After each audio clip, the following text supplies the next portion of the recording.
Pag 5 years ka na dyan, 10 years ka sa ginagawa mo, wala ka pa rin naipon, deserve mo yan. Paano mo sa mga taong nagtatrabaho pero wala namang naipon? Ilang years na ba silang nagtatrabaho? Pag 5 years ka na dyan, 10 years ka na sa ginagawa mo, wala ka pa rin naipon, deserve mo yan. Hindi ka ba natuto? Ang tagal mo na nagtatrabaho pero wala pa rin nangyayari sa'yo? Feeling mo, entitled ka na sa trabaho mo pero hindi mo naman mabuhay yung pamilya mo sa sahod mo. Imagine mo, sinasawran ka ng 600 to 1,000 pesos per day, tapos mumurahin ka pa. Deserve mo ba yan? Hindi mo deserve yan. Huwag kang mag-settle sa minimum kung meron naman maximum. Napakaraming magandang opportunity pero mas pinili mong magbulag-bulagan kasi maarte ka. Pwede kang magsimula sa maliit na negosyo. Iniisip mo kasi, kailangan mo ng napakalaking kapital para makapagsimula ng negosyo. Kahit gaano kalaking kapital mo, kung hindi ka risk taker, maniwala ka sa akin, walang pupuntahan yung kapital mo. Take risk. Huwag kang matakot magnegosyo. Mas matakot ka kung tatanda ka sa ginagawa, wala pa rin nagbabago sa buhay mo. Okay lang sana kung 1 year ka lang nagtatrabaho for experience lang Pero anong ginawa mo? Kinarir mo. Bakit? Kasi yan yung kinasanayan mo.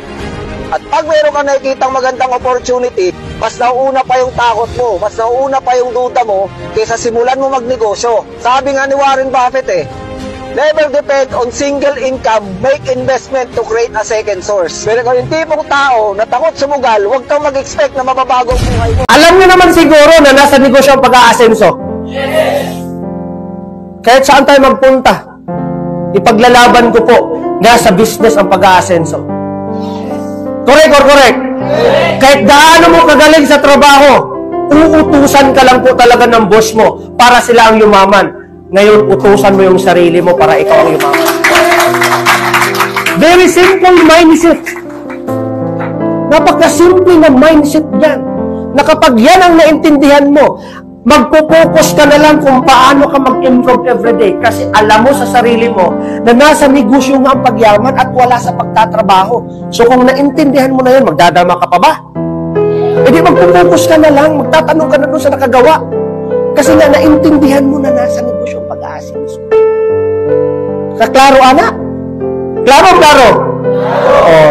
Yung mga taong ayaw sa inyo, huwag nyo sila intindihin. Kahit anong gawin nyo sa kanila, ayaw kanila. Hindi mo sila kailangan i-please. Ang lagi nyong pagtutunan ng pansin, yung mga taong nagmamahal sa inyo at nakasuporta kasi sila yung nandyan sa inyo sa lahat ng mga ginagawa nyo. Yung mga basher, hayaan nyo lang yan sila. Kasi kahit ano pang gawin nyo, kahit napakabuti nyo pang tao, basher pa rin yan sila. So, never mind them. So, yun lang naman ang masasabi ko. Oh, tama. Marami hong mawawala ng trabaho in the next 5 years. That's the reality. Kasi, the more na nag-a-advance ang technology, the more na maraming kayang gawin na ng AI, artificial intelligence, yung trabaho ng tao. So, that will happen in the near future. Marami na pong mga trabaho na magiging irrelevant in the near future. Like, for example, tagakuha ng order sa McDonald's. Balang araw, pinipindot na lang lahat yan. Kiosk na lang lahat yan, mga yan. Balang araw, yung mga nagto-tollgate, wala, balang araw, naka-RFID na tayong lahat. Maraming mga office clerk, mga office workers ang mawawalan ng trabaho. Yung mga attendant sa mall, about sa information, balang araw, dipindot na lahat yan. Baka robot na yung sumasagot sa'yo. Dadali. Diba? Pero maraming tao mawawalan ng trabaho. Dahil maraming tao mawawalan ng trabaho, sino-sino yung mga taong hindi mawawalan ng trabaho? O ito lang po yan. Yung mga nakapag-take advantage at relevant sa social media. So, ibig sabihin, insurance nyo po, napag-aralan nyo yung social media ngayon.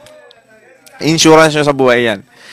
Pag na-master nyo yan, gumaling po kayo dyan, hindi po kayo mawawalan ng oportunidad.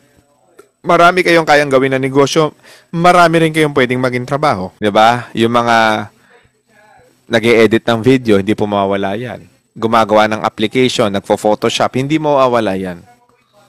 Hindi mawawala yan. Kaya as much as possible, ngayon pa lang, di ba, mag-practice na tayo. Hindi ko kasi linya yan, sir. O okay lang na hindi mo linya. Importante lang may alam ka. Importante alam mo yung gagawin mo. Maraming negosyo ang hindi makakasurvive. That's the fact.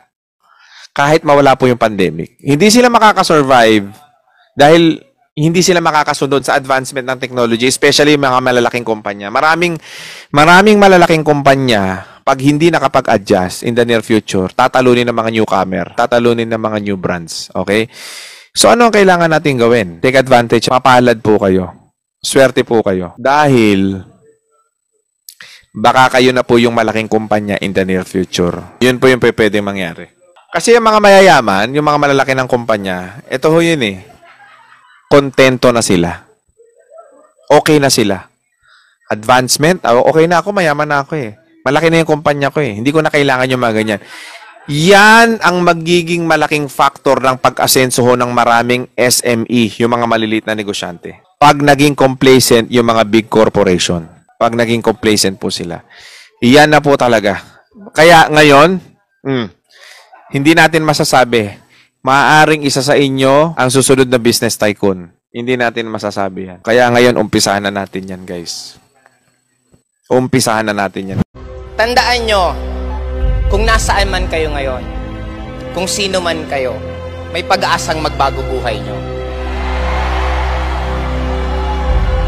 At sana, mahalin po natin ang failures.